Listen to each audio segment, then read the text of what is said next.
Gold, trusted gold buyers. మీరు తాకట్టు పెట్టిన బంగారాన్ని విడిపించి ఈ రోజు ఉన్న మార్కెట్ ధరకు కొనబడను.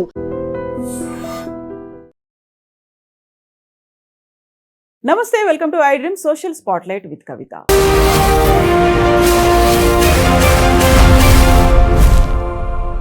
భారత్ మీద అమెరికా 25 కాదు 50% టారిఫ్లను పెంచిన తర్వాత పరిస్థితులన్నీ ఒక్కసారిగా ఎందుకని మారిపోతున్నాయి?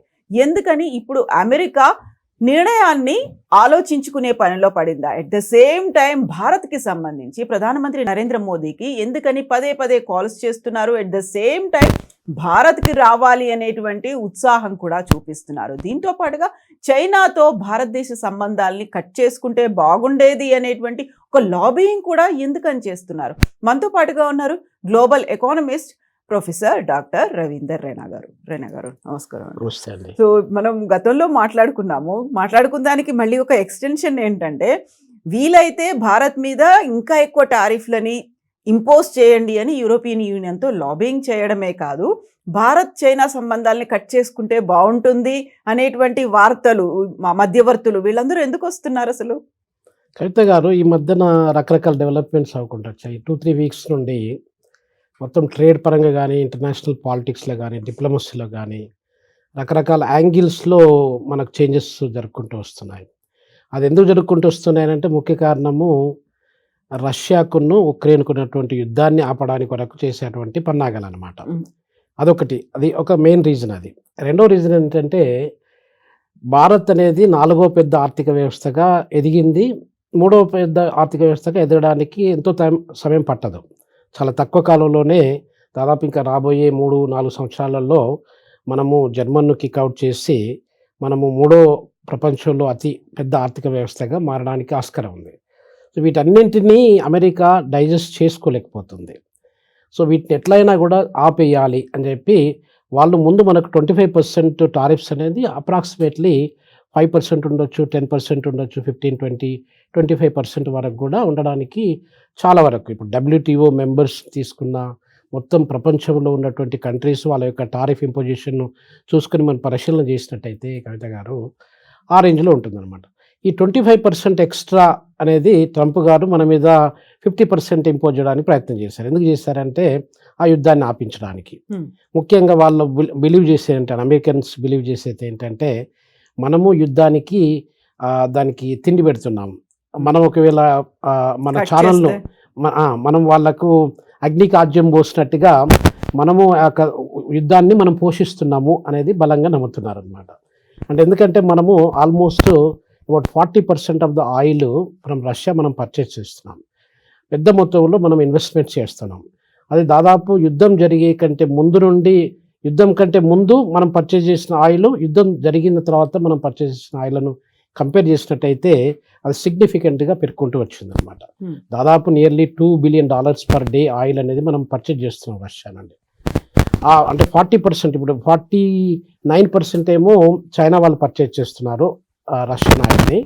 మనము ఆల్మోస్ట్ 40-41% మధ్యలో మనం పర్చేజ్ చేస్తున్నామండి. మేజర్గా మొత్తం మీద దాదాపు 90% వరకు, 87-90% ఆయిల్ వాళ్ళ దగ్గర పర్చేజ్ చేసే 2 దేశాలు మాత్రమే, భారత్, చైనా. అదొకటండి. ఇంకా మన యూరోపియన్ యూనియన్ వాళ్ళు ఇంతకుముందు మనకంటే ఎక్కువగా పర్చేజ్ చేస్తుండే వాళ్ళు. ఇప్పుడు యూరోపియన్ యూనియన్ వాళ్ళు కట్ చేశారనమాట. యుద్ధానికి ఫ్రాన్స్ కానీ, జర్మనీ కానీ, ఇటలీ కానీ ఇట్లాంటి దేశాలన్నీ ఆ యుద్ధానికి ఎప్పుడైతే స్టార్ట్ చేశారో అప్పటి నుండి వాళ్ళు కట్ చేసుకుంటూ వచ్చారు. రష్యా కూడా కట్ చేసింది. రష్యాకు మేము యూరోప్కు ఆయిల్ ఎక్స్పోర్ట్ చేయమని చెప్పి రష్యా కూడా కట్ చేసింది. ఫ్రాన్స్లో కూడా చాలా క్రైసిస్ ఏర్పడింది. ఫ్రాన్స్ రకరకాల యూరోపియన్ దేశాలలో, ఇప్పుడు జింబాబ్వేకి నేను దాదాపు 2023లో వెళ్ళినప్పుడు జింబాబ్వేలో చాలామందికి కిలోమీటర్ల కొద్దీ ఆయిల్, పెట్రోల్ కొనుక్కోవడానికి కిలోమీటర్ల కొద్దీ వాహనాలని, కార్లను పెట్టుకొని లైన్ కట్టిన సందర్భాలు ఉన్నాయి. శ్రీలంకలో కూడా అది జరిగింది, ఫ్రాన్స్లో కూడా అది జరిగింది. ఎందుకు జరిగిందంటే, ఈ రష్యన్స్ వాళ్ళకి పెట్రోల్ అమ్మడానికి వాళ్ళు కట్ చేసుకున్నారు. వాళ్ళకు కూడా ఇంట్రెస్ట్ లేకుండా వాళ్ళు కట్ చేసుకున్నారు. 2 రకాలుగా జరిగిపోయింది. ఇప్పటికి కూడా యూరోపియన్ యూనియన్ మొత్తము around 6% of the oil from Russia still they are importing అండి. అదొకటి పాయింట్. రెండో పాయింట్ ఏంటంటే, టర్కీ కూడా అది ఇంపోర్ట్ చేసుకున్నది, అదొక 6%. ఈ 12% ఆయిల్ ఈ రెండు యూరోపియన్ యూనియన్, టర్కీ మిగతా మేజర్ పోర్షన్ ఆల్మోస్ట్ అబౌట్ 87-90% అంతా మన 2 దేశాలు మాత్రము ఇంపోర్ట్ చేసుకుంటున్నాయి. సో మనం ఈ 4 కంట్రీస్ కావచ్చు, యూనియన్ కావచ్చు, ఈ పెద్ద మొత్తంలో ఆయిల్ ఇంపోర్ట్ చేసుకునే దేశాలలో మనమే అన్నమాట. ఇది అమెరికన్స్కు నచ్చట్లేదు. నచ్చకుండా ముందు ఏం ప్రయత్నం చేస్తారంటే వాళ్ళు, కవిత గారు, ఈ 50% టారిఫ్ అంటే 25 నుండి ఇంకొక 50% పెంచినట్టయితే వీళ్ళు ఈ రకంగానన్నా వింటారు అన్నమాట అని చెప్పి ఆ రెస్ట్రిక్షన్, ఆ భయాన్ని మనలో పుట్టించడానికి ప్రయత్నం చేశారు. సర్వ విధాలుగా ప్రయత్నం చేశారు. ఆ ప్రయత్నంలో భాగంగానే మనకు 27th ఆగస్ట్ లాస్ట్ మంత్లోనే వాళ్ళు ఆ 50% ఇంపోజ్ చేయడానికి ప్రయత్నం చేశారు. మనము కూడా భయపడలేదు దానికి. మనం ఇంకా వేరే ఛానల్స్, మనకు ఖర్చుతో కూడుకున్న పని అది యాక్చువల్గా. ఎందుకంటే మొత్తము $87 బిలియన్ మనము అమెరికాకి ఎక్స్పోర్ట్ చేసింది. ఇప్పుడు $87 బిలియన్ మనం కోల్పోతున్నాం ఎక్కువ శాతము. తర్వాత మనము ఎక్కువ శాతము ఇంపోర్ట్ చేసుకునే మన ఇంపోర్ట్స్లో కూడా అమెరికా నుండి మనం 41 బిలియన్ మాత్రమే ఇంపోర్ట్ చేసుకున్నాం. అంటే $46 బిలియన్ అనేది సర్ప్లస్ ఉందండి మనకు. అలా సర్ప్లస్ ఉన్న దేశాలు మనం మొత్తం ప్రపంచంలో ట్రేడ్ చేసి దాదాపు 200 దేశాల పైగా మనం ట్రేడ్ చేస్తున్నాం. ఇలా సర్ప్లస్ ఉన్న దేశాలు, అంటే ట్రేడ్ సర్ప్లస్ భారతదేశానికి అడ్వాంటేజ్గా ఉన్న దేశాలు చాలా చాలా తక్కువ అండి. దానిలో అమెరికా ఒకటి. ఆ అవకాశాన్ని మనకు పోగొట్టడానికి ఇష్టం లేదు మనకు. కాకపోతే వాళ్ళు చాలా రిస్ట్రిక్షన్ చేస్తూ ఉన్నారు కాబట్టి మనకు ఆప్షన్స్ లేకుండా అయిపోయినాయి. దెన్ వీ వెంట హెడ్ ఒక 20,000 crores ఖర్చు పెట్టుకొని ఒక 40 దేశాలతో మనం కంట్రీస్ని ట్రేడ్ తీసుకోవడం వల్ల ఈ ఉన్న ప్రోడక్ట్స్ అన్నింటిని తీసుకెళ్ళి అమెరికాకు బదులు ఆయా దేశాలకు మనం ఎక్స్పోర్ట్ చేసినట్టయితే మన ఎక్స్పోర్ట్ బేసు, మన ఇంటర్నేషనల్ మార్కెట్ బేస్ అనేది చాలా స్టేబుల్గా ఉంటుందనే ప్రయత్నాలు జరుపుకుంటూ వస్తున్నాయి. ఇప్పుడు మళ్ళీ ట్రంప్ ఇవన్నీ కూడా చూస్తున్నారు. ట్రంప్ను వాళ్ళ ఎకనామిస్టులు అడ్వైజ్ చేశారు ఆయన చేసేది తప్పు అనేది. ఆయనకు కూడా సైకలాజికల్గా, మానసికంగా తెలిసిపోయింది. ఒక 4 సార్లు ఫోన్ చేశాడు మనం మోడీ గారికి. ఫోన్ చేస్తే ఆయన ఫోన్ లిఫ్ట్ చేయట్లేదు కూడా. లిఫ్ట్ చేయనప్పుడు ఇవన్నీ కూడా ఆలోచించుకొని మనం చేసేది ఏదో రకంగా తప్పు అనే భావన వాళ్ళకి వచ్చేస్తుందండి. అందులో అక్కడ ఉన్నటువంటి ఎకానమిస్టులు కూడా ప్రతిసారి ఇదే మాట అని చెప్తున్నారు, మీరు భారత్తో పెట్టుకోకుండా ఉంటే బాగుండేది, మనం బలహీన పడుతున్నాము అనేటువంటి అభిప్రాయాన్ని వాళ్ళు కూడా వ్యక్తం చేస్తున్నారు. చూడండి కవిత గారు, ప్రపంచ చరిత్రను తీసుకున్నట్టయితే ఎంత పవర్ఫుల్ కంట్రీస్, చాలా పవర్ఫుల్ కంట్రీస్ చూసుకుంటూ వచ్చాం మనం. ఒకప్పుడు ఇటలీ పవర్ఫుల్ కంట్రీగా ఉంటుండేది. ఇటలీ నుండి మనకు పవర్ అనేది షిఫ్ట్ అయిపోయింది. తర్వాత యూకేకి వచ్చేసింది, యూకే నుండి ఇప్పుడు అమెరికాకి వచ్చేసింది, తర్వాత జపాను, ఇట్లాంటి రకరకాల దేశాలు, ఇటలీ, ఇట్లా రకరకాల దేశాల్లో పవర్ షిఫ్టింగ్ అనేది జరుపుకుంటూ వచ్చిందండి. ఏదైనా కూడా కొద్ది కాలం మాత్రమే. పవర్ అనేది పర్మనెంట్గా ఒకరి చేతిలో ఉంటుంది, వాళ్ళే పర్మనెంట్గా ప్రపంచాన్ని రూల్ చేస్తారు అనేది కాన్సెప్ట్ లేదు. సో అది మనకు చరిత్ర చెప్పింది. ఆ చరిత్ర చెప్పిన నిజాన్ని మనం ప్రతి ఒక్కరు అర్థం చేసుకోవాలి. ఈరోజు అమెరికా పవర్ఫుల్ ఎకానమీ అనే ఉద్దేశంతో నేను ఏది చెప్పినా కూడా నడుస్తుంది, ప్రపంచం అంతా నేను చెప్పినట్టే వినాలని, నేను ఒక పెద్ద పోలీసు, నా police either you do it or you die అన్న కాన్సెప్ట్తో ఐరన్ లెగ్తోని మనము ప్రతి ఒక్క దాన్ని భయపెట్టి ఎవరితో చేయించలేము. ఇండియా అమెరికాకి ఎందుకు భయపడుతుందండి? మనము ప్రపంచంలో అతిపెద్ద జనాభా ఉన్నటువంటి దేశం మనది. రెండోది ఏంటంటే ఎక్కువ శాతము హ్యూమన్ రిసోర్సెస్ని పెద్ద మొత్తంలో మనము కాంట్రిబ్యూట్ చేసే దేశం. అమెరికా యొక్క గ్రోత్ డెవలప్మెంట్ కాంట్రిబ్యూట్ చేసే దేశం కూడా మనది అసలు యాక్చువల్గా. ఇప్పుడు టెక్నోక్రాట్స్ తీసుకోండి, మీరు బిజినెస్ మ్యాన్ తీసుకోండి, ఏ రకంగా తీసుకున్నా కూడా Indian involvement in American economy so much అండి. దాదాపు ఒక 6 మిలియన్ల జనాభా మన ఇండియన్ ఆరిజిన్ వాళ్ళు, ఇండియన్స్ డైరెక్ట్గా అక్కడ వెళ్ళి అక్కడ ఉన్నటువంటి సాంకేతిక రంగంలో కానివ్వండి, పారిశ్రామిక రంగంలో కానివ్వండి, ఇన్నోవేషన్లో కానివ్వండి, స్పేస్ టెక్నాలజీలో కానివ్వండి, రీసెర్చ్లో కానివ్వండి, మెడికల్ ఫీల్డ్, హెల్త్ కేర్లో కానివ్వండి, ఇట్లా పనిచేసే వాళ్ళు మన వాళ్ళు పెద్ద మొత్తంలో ఉన్నారండి. ఇప్పుడు మీరు మెడికల్ డాక్టర్ని తీసుకోండి, దాదాపు about 36 to 38% of the medical doctors of all of America అండి. 334 కోట్ల జనాభా, $340 మిలియన్ల జనాభాలో మొత్తము దాదాపు నియర్లీ 38% డాక్టర్లు అందరూ మన వల్లే. నాసాలో పనిచేసే వాళ్ళు కూడా దాదాపు 36-37% మన వల్లే. ఈ రకంగా తీసుకున్నట్టయితే మొత్తం క్వాలిటీ హ్యూమన్ రిసోర్సెస్, ఇప్పుడు బంగ్లాదేశ్ నుండి వెళ్ళిన వాళ్ళు ఉన్నారు, పాకిస్తాన్ నుండి వెళ్ళిన వాళ్ళు ఉన్నారు, ఆఫ్రికన్ దేశాల నుండి వెళ్ళిన వాళ్ళు ఉన్నారు, ఫిలిప్పైన్స్ నుండి వెళ్ళిన వాళ్ళు ఉన్నారు, చైనా నుండి కూడా వెళ్ళిన వాళ్ళు. ఎక్కువగా కన్సిస్టెంట్గా ఒక ప్రాపర్ ఫోకస్తోని, డిటర్మినేషన్, డెడికేషన్తో పనిచేసే వాళ్ళు మన భారతీయులు ఉన్నారు. సో ఇట్లాంటి దేశం అంటే మనకు వాళ్ళకు ఒక ట్రేడే కాకుండా హ్యూమన్ రిసోర్స్ పరంగా కూడా మనం చాలా వాళ్ళకి హెల్ప్ చేస్తున్నాం అసలు యాక్చువల్గా. They are also helping us, ఎందుకంటే మనకు రెమిటెన్స్ డబ్బులు రావచ్చు. అక్కడ పనిచేసే వాళ్ళందరూ మన తెలుగు వాళ్ళు కూడా చాలామంది ఉన్నారు. సిలికాన్ వ్యాలీలో పనిచేసే వాళ్ళు, గూగుల్ కంపెనీ, మైక్రోసాఫ్ట్, ఐఐబిఎం ఇట్లా పనిచేసే వాళ్ళు మన వాళ్ళు చాలామంది ఉన్నారు తెలుగు వాళ్ళు. ఇట్లా పనిచేసినప్పుడు రెసిప్రోకల్ బెనిఫిట్ ఉన్న కంట్రీస్ని ఒకేసారి రిలేషన్షిప్ కట్ చేసేసి నీది నువ్వు చూసుకో, నాది నేను చూసుకుంటానంటే అది సరికాదండి. సో ఈ డెవలప్మెంట్ జరిగినప్పుడు ఏమవుతుందంటే కవిత గారు, అది detrimental to American economy. American economy దాదాపు 154 సంవత్సరాల నుండి అతిపెద్ద ప్రపంచంలో అతిపెద్ద ఆర్థిక వ్యవస్థగా వండుకుంటూ వచ్చింది. ఆ ఉనికిని కాపాడుకోవడానికి make America the great again అనే కాన్సెప్ట్తోని ఆయన చేసుకుంటూ వస్తున్నాడు. ఆయన విధానంలో ఆయన పాలసీలో ఆయన ఐడియాలజీ ప్రకారం ఆయన చేసుకుంటూ వస్తున్నాడు గత 8 నెలల నుండి.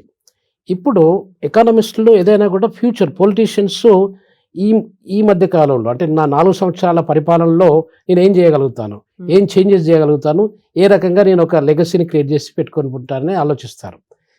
ఎకనామిస్టులు ఎవరైనా కూడా ముందు చూపు, అంటే మనకు విజన్ ఎట్లా ఉంటుంది, మన ఫోర్కాస్టింగ్ ముందు ఏం జరగబోతుంది, వచ్చే 10 సంవత్సరాల్లో కావచ్చు, 20 సంవత్సరాల్లో కానీ అమెరికా యొక్క ఉనికి ఎట్లా ఉంటుంది, వాటి యొక్క స్థానం ఎలా ఉంటుందని ఎకనామిస్ట్.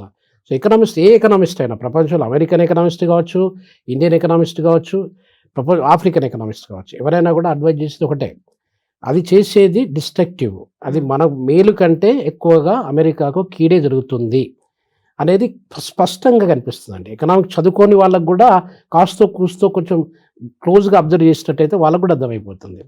ఏం చేసుకుంటూ వస్తున్నారంటే, ఇప్పుడు ఈ ఛానల్స్ని మనము సెట్ చేసుకోవాల్సి వస్తుంది, వాళ్ళు కూడా సెట్ చేసుకోవాల్సి వస్తుంది. అంతా చాలా ఎక్స్పెన్సివ్ ఎక్సర్సైజ్. అంత గ్యారంటీ ష్యూరిటీ లేనటువంటి ఒక అన్సర్టనిటీతోని మనము చేస్తున్నటువంటి పన్నాగాలు అనమాట ఈ పనులన్నీ.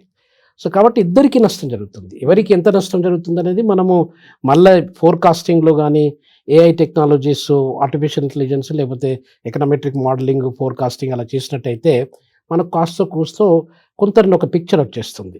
అయితే ఇప్పుడు అమెరికన్ ఎకనామిస్టులు కూడా చెప్పింది ఏంటంటే, అన్ఎంప్లాయ్మెంట్ పెరిగిపోతుంది, మీరు అంటే ఇండియా నుండి వస్తువులను కొనుక్కోకుండా వేరే దేశాల నుండి వస్తువులు కొనుక్కోవడం ఒక ఆప్షన్ అండి. రెండో ఆప్షన్ ఏంటంటే, మన వస్తువుల మీద ఎక్కువగా పన్నులు వేసినట్టయితే వాళ్ళ మీద భారం పడిపోతుంది, అమెరికన్ కస్టమర్స్ మీద భారం పడిపోతుంది. కస్టమర్స్ మీద భారం పడిపోయినప్పుడు ఏం చేస్తారంటే కవిత గారు, వాళ్ళు తక్కువ కొనుక్కోవడానికి ఆస్కారం ఉంటుంది. ఆ తక్కువ కొనుక్కోవడం వల్ల మన ప్రొడక్షన్ తగ్గిపోతుంది. మన దగ్గర ఉన్నటువంటి 106 మిలియన్ ఎంఎస్ఎంఈస్ ఇండస్ట్రీస్ కూడా దెబ్బతినిపోతాయండి. సో ఇలా జరిగినప్పుడు ఏమవుతుంది, వాళ్ళకి ఎలాంటి నష్టం జరుగుతుందంటే మనం స్పష్టంగా కొన్ని ఇండెక్స్ ద్వారా చూసుకోవచ్చండి. ఒక ఇండెక్స్ ఏంటంటే ఇన్ఫ్లేషన్ అనేది పెరిగిపోతుంది. ఇన్ఫ్లేషన్ దాదాపు 2.73% ఇన్ఫ్లేషన్ వాళ్ళు చాలా సంవత్సరాలను మెయింటైన్ చేస్తున్నారు. అది ఇప్పుడు 3%, 3.5%, 4%, 5% కూడా రావడానికి ఆస్కారం ఉంటుంది. బై నెక్స్ట్ ఇయర్ సెప్టెంబరు 2026 సెప్టెంబర్లో మీరు ఇదే ట్రెండ్ ఇలా కంటిన్యూ అయినట్టయితే అది ఇన్ఫ్లేషన్ అనేది పెరిగిపోతుంది. ఇన్ఫ్లేషన్ పెరగడం వల్ల దాని ఇంపాక్ట్ మొత్తం సేవింగ్ రేట్ మీద పడవచ్చు, ఎక్స్పెండిచర్ మీద పడవచ్చు, అగ్రిగేట్ ఎక్స్పెండిచర్, అగ్రిగేట్ డిమాండ్ అన్నిటి మీద పడిపోతుందండి. ప్రొడక్షన్, మ్యానుఫ్యాక్చరింగ్ ఇవన్నీ ఇప్పుడే మనకు ఆల్రెడీ అర్థమైపోతుంది. ఇప్పుడు మీరు May, June, July, August employment statistics, American employment statistics తీసుకున్నట్టయితే ప్రతి నెలకు వాళ్ళు ఎస్టిమేట్ చేస్తారండి. షార్ట్ టర్మ్ ఎంత ఎంప్లాయ్మెంట్ జనరేట్ చేయాలి, ఎంత ఎంప్లాయ్మెంట్ మనం జనరేట్ చేస్తున్నాం అని చెప్పి కంపేర్ చేసుకుంటారు అనమాట. మేలో వాళ్ళు 95,000 జాబ్స్ క్రియేట్ చేయాలనుకున్నారు, 19,000 జాబ్స్ మాత్రమే క్రియేట్ చేస్తారు. 95,000 ఆల్మోస్ట్ 100,000లో 19,000 అంటే బిలో 20,000 క్రియేట్ చేశారు. ఆగస్ట్ లాస్ట్ మంత్లో 22,000 అంటే కొంచెం బెటర్, మేతో కంపేర్ చేసినట్టే కొంచెం బెటర్, 22,000 జాబ్స్ క్రియేట్ చేశారు. 75,000 జాబ్స్ క్రియేట్ చేయాల్సి టార్గెట్ పెట్టుకున్నారు వాళ్ళు. సో ఈ రెండు మీకు ఒక ఇండెక్స్ అండి, ఒక ఇండికేటర్. అంటే ఎంప్లాయ్మెంట్లో they are not doing well అండి. అన్ఎంప్లాయ్మెంట్ పెరిగినట్టయితే అమెరికన్ ఎకనామీకి ఎలా ఉంటుంది, ఇప్పుడు 4.2% అన్ఎంప్లాయ్మెంట్ రేట్ ఉంది, అది 10%కి ఇంక్రీజ్ అయింది అనుకోండి. 10% ఒక ప్రపంచంలో అతిపెద్ద ఆర్థిక వ్యవస్థలో 10% అన్ఎంప్లాయ్మెంట్ ఉందంటే అది మంచిది కాదు. సో ఇట్లా మూడీస్ రేటింగ్ కూడా వాళ్ళు అంటే బ్యాంక్రప్టసీకి దగ్గరలో ఉండడానికి ఆస్కారం ఉంటుందండి. సో ఇవన్నీ కారణాలను ఆలోచించుకొని మన ట్రంప్ గారు they are just coming down. ఓహో ఏమంటున్నాడు ఆయన ఈ మధ్య కాలంలో అంటే, జస్ట్ ఫ్యూ డేస్ బ్యాక్ ఏమంటున్నాడు, Modi is a great leader, is a good friend of mind, we are ready to negotiate, we are ready to think our strategies అని చెప్పి మళ్ళీ మనం ఒకసారి తిరిగి ఆలోచన చేసి మాట్లాడుకుందాం అనే ఆలోచనని కొంచెం ట్విస్ట్ చేస్తాను అనమాట. ట్విస్ట్ చేసి అమెరికన్ వాళ్ళ పాలసీ మేకర్స్ కూడా ఇండియాకు ఫేవర్గా మాట్లాడుతున్నారు. ఇండియాకి ఎందుకు ఫేవర్గా మాట్లాడుతున్నారు అంటే మన మీద ప్రేమతో మాట్లాడినట్టు అనిపించట్లేదు నాకైతే. ఇప్పుడు చైనాకు మనకు ఇప్పుడు ఎనిమి యొక్క అంటే శత్రువుతో ఒక సంబంధం, ఇద్దరు శత్రువులు కలిసినట్టయితే వాళ్ళ మిత్రులు కావడానికి ఆస్కారం ఉంటుందండి. ఇప్పుడు అమెరికాకు మనకు ఉన్న శత్రుత్వము బలవంతం అవుతుంది, అంటే చాలా ర్యాపిడ్గా డెవలప్మెంట్ అవ్వకుంటూ అమెరికన్స్కు ఇండియన్స్కు కొంచెం పడకుండా అయిపోతుంది. మనకు చైనాకు కూడా అట్లాంటి సంబంధాలు ఉంటున్నాయి ముందు నుండి కూడా, చాలా డిస్ప్యూట్స్ ఉన్నాయి మనకి. ఇప్పుడు వాళ్ళను చూసి చైనీస్ వాళ్ళు ఎందుకు వచ్చారంటే చైనీస్కు అంటే ఇండియన్స్ చైనీస్ దగ్గర అయినట్టయితే అమెరికా కామన్ ఎనిమీని మనం ఈజీగా మనం ట్యాకిల్ చేయొచ్చు అనే ఉద్దేశంతో ఇండియా చైనా రెండు దగ్గర అయినాయండి. ఈ మధ్య కాలంలో మన మోడీ గారు జస్ట్ ఒక 2 వీక్స్ బ్యాక్ అక్కడ మన షంఘై కార్పొరేషన్ ఆర్గనైజేషన్ మీటింగ్ అటెండ్ చేయడము, దాదాపు ఇవన్నీ డెవలప్మెంట్ జరుపుకుంటూ వచ్చాయండి. ఇది జరిగినప్పుడు ఏమవుతుందంటే కవిత గారు, అమెరికా చైనా ఇండియా దగ్గర కావడము, వాళ్ళు ఇంటిగ్రేట్ అయిపోయి వాళ్ళు ఒకరినొకరు షోల్డర్స్ రబ్ చేసుకొని దగ్గర అయినట్టయితే ఇంకా అమెరికాకి ఎక్కువ థ్రెట్ కావడానికి ఆస్కారం ఉంటుంది. ఎందుకంటే ప్రపంచంలో అతి పెద్ద దేశాలు పాపులేషన్ పరంగా కానీ, మనం ప్రొడక్షన్లో కానీ, మ్యానుఫ్యాక్చరింగ్లో కానీ, ఎక్స్పోర్ట్స్లో కానీ, ప్రతి సైన్స్ అండ్ టెక్నాలజీలో కానీ, ప్రతి విషయంలో ఏ విషయంలో తీసుకున్నా, ఏ డెఫినేషన్లో తీసుకున్నా కూడా ప్రపంచంలో పవర్ఫుల్ దేశాలు అంటే ఈ రెండండి, చైనా ఉన్ను ఇండియా. ఇండియా చైనా దగ్గర కావడం అనేది అమెరికాకు అస్సలు ఇష్టం ఉండదు. అందుకైనా ఇప్పుడు యూరోపియన్ యూనియన్ మీద ఒత్తిడి కూడా తీసుకొస్తున్నారు. మేము 50% టారిఫ్ పెట్టాం, మీరు వీలైతే 100% టారిఫ్లు పెట్టండి అనే మాట అటు చైనాకు ఇటు భారత్ మీద పెంచండి అని EU కూడా చెప్తున్నారని. రైట్ అండి. Just few days ago, last Tuesday రోజు అంటే అరౌండ్ 3 days బ్యాక్ ఈ డెవలప్మెంట్ వచ్చిందండి. అతను యూరోపియన్ యూనియన్ ప్రెసిడెంట్తో మాట్లాడారు. అక్కడ ఉన్నటువంటి కంట్రీస్ జనరల్గా పెద్ద ఎకనామీస్ మీరు ఏంటంటే యూరోపియన్ యూనియన్లో జర్మనీ, ఫ్రాన్స్, ఇటలీ ఈ కంట్రీస్తోని డీల్ చేసుకుంటే మిగతా అన్ని లగ్జంబర్గ్, తర్వాత ఆస్ట్రియా ఇవన్నీ కూడా కొంచెం చిన్న చిన్న ఎకనామీస్. సో వాటితోనే డీల్ చేసుకున్నట్టయితే అంటే 2 రకాల డబుల్ బ్యారెల్ గన్ అని చెప్పి అంటారు కదా, అంటే double edged sword, double barrel gun, అంటే 2 రకాలుగా మనం ప్రెషర్స్ బిల్డప్ చేస్తున్నాం అనమాట ఇండియా మీద. ఇప్పుడు అది అంటే ఆయన చేశారు 50%. ఆయన మనము కాదు నువ్వు ఏదైనా చేసుకో, నేను చేసుకుంటాను, నేను సావరిన్ కంట్రీ, నాకున్న కెపాసిటీలో, నాకున్నటువంటి పలుకుబడిలో నేను చేసుకుంటాను, నీ విధానం అది, నా విధానం ఇది అని చెప్పి మనం ఎక్స్ప్లోరేషన్ స్టార్ట్ చేస్తాం. మనమేం భయపడలేదు వాళ్ళకి. సో ఇప్పుడు ఏం చేస్తున్నారంటే సరే మీరు కూడా చేయండి అంటే మనకు యూరోపియన్ యూనియన్ కూడా చాలా మంచి ట్రేడ్ ఉందండి. దాదాపు కొన్ని బిలియన్స్ ఆఫ్ దాదాపు 30-40 billions of dollars పైన మనము యూరోపియన్ యూనియన్కు ఎక్స్పోర్ట్ చేస్తున్నాం. ఆ ఛానల్ కూడా కట్ చేయడానికి ప్రయత్నం చేస్తున్నారు. అది ఎందుకు చేస్తున్నారంటే మీరు 100% ఇంపోజ్ చేయండి, చైనా మీద ఇంపోజ్ చేయండి, ఇటు ఇండియా మీద ఇంపోజ్ చేయండి.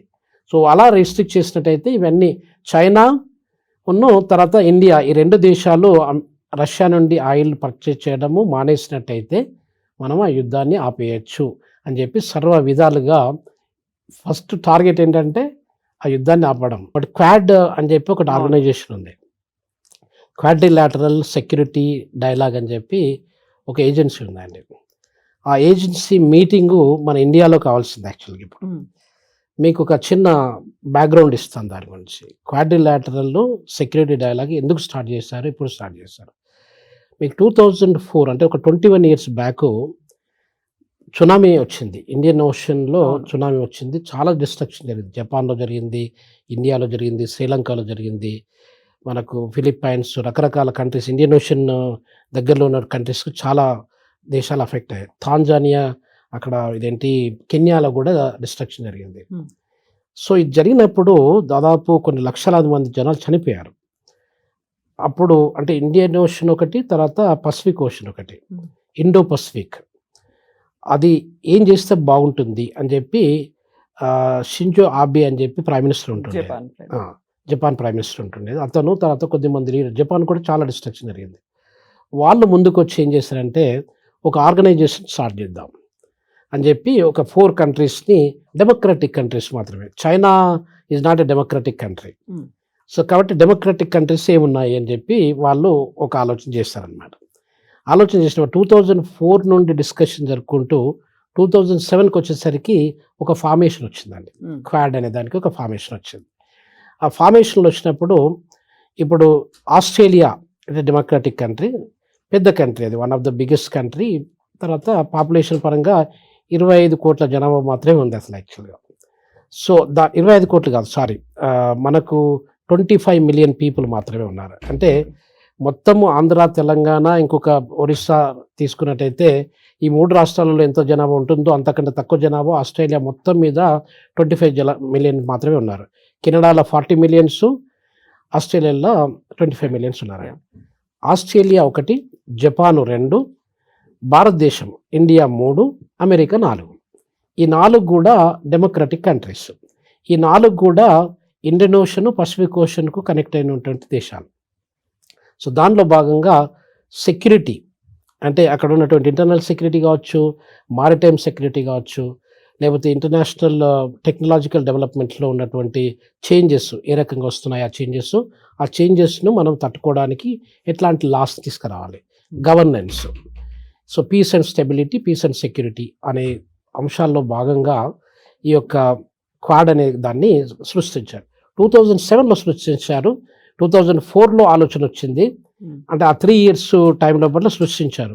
కానీ 2007 నుండి 2017 వరకు పెద్ద యాక్టివిటీ జరగలేదండి. జరగకపోతే 2017లో మళ్ళీ దాన్ని రిసైకిల్ చేశారంట, రివైవల్ చేశారనమాట. మళ్ళీ చేస్తే బాగుంటుంది, అది మనకు దీని యొక్క అవసరం చాలా ఉంది. ఇప్పుడు ఈ మన ఏమంటారు దాన్ని పాండమిక్స్ వచ్చాయి. ఆ పాండమిక్స్ వచ్చినప్పుడు వాటిని ఎట్లా ట్యాకిల్ చేసుకోవచ్చు అనే పునరాలోచన చేశారనమాట. పునరాలోచన చేసి 2017-2018 నుండి మళ్ళీ క్వాడ్ను దాన్ని ఎవ్రీ ఇయర్ మీటింగ్ చేసుకుంటూ వస్తున్నారన్నమాట. దాంట్లో భాగంగా ఇప్పుడు ఇండియాలో జరగాల్సింది, బహుశా ఇంకా డేట్ డిసైడ్ కాలేదు, మనకు ఇయర్ ఎండ్లో అవుతుంది, నవంబర్లో అవుతుండొచ్చు అనుకుంటున్నాను. నవంబర్ 18-21 మధ్యన జరగడానికి ఆస్కారం ఉంది. But it's not confirm dates అని. ఆయన సర్గే గోర్ అని చెప్పి ఒక అంబాసిడర్ అన్నారు, ఈ మధ్యనే అపాయింట్ చేశారు మన ట్రంప్ గారు. అతను అనౌన్స్ చేశారనమాట, ట్రంప్ గారే వస్తారు మీటింగ్కి అని చెప్పి. ఇవన్నీ ఎందుకు జరుగుతున్నాయంటే ఈ యొక్క భయాలు, ఈ యొక్క అన్సర్టనిటీస్ ఏదైతే క్రియేట్ అయిపోయాయో, ఆ మిస్అండర్స్టాండింగ్స్, కన్ఫ్యూజన్స్ ఏదైతే క్రియేట్ అయ్యాయో వాటన్నింటినీ కవరప్ చేసుకొని వాటన్నింటినీ కొంచెం మళ్ళీ సీల్ చేసి మనంతా ఒకటే, మనంతా గుడ్ ఫ్రెండ్స్.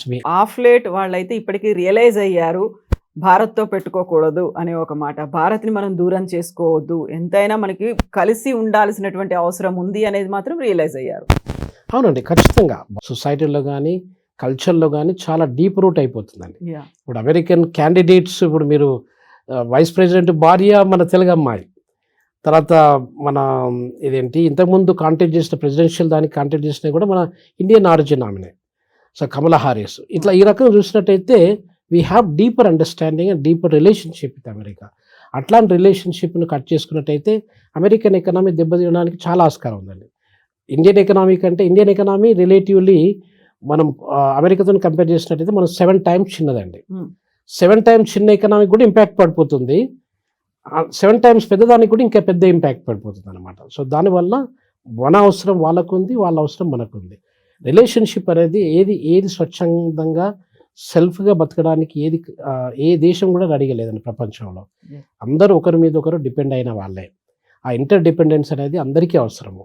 ఆ హార్మనీ, ఇప్పుడు వసుదైక కుటుంబకం అని చెప్పి అంటారు కదా, అది ఆ వసుదైక కుటుంబం అంటే ప్రపంచంలో ఉన్న ప్రజలు, ప్రపంచంలో ఉన్న దేశాలు అన్నీ కూడా ఒక కుటుంబం లాంటిది. మన అందరం మానవులం. ఆ మానవ జాతికి ఉన్నటువంటి సంబంధాలు అనేది మంచి ఉంటే బాగుంటుంది. మంచిగా ఉన్నట్టయితే ఇంకా మంచి అతి సుందరమైన ప్రపంచాన్ని మనం సృష్టించడానికి ఆస్కారం ఉంటుంది.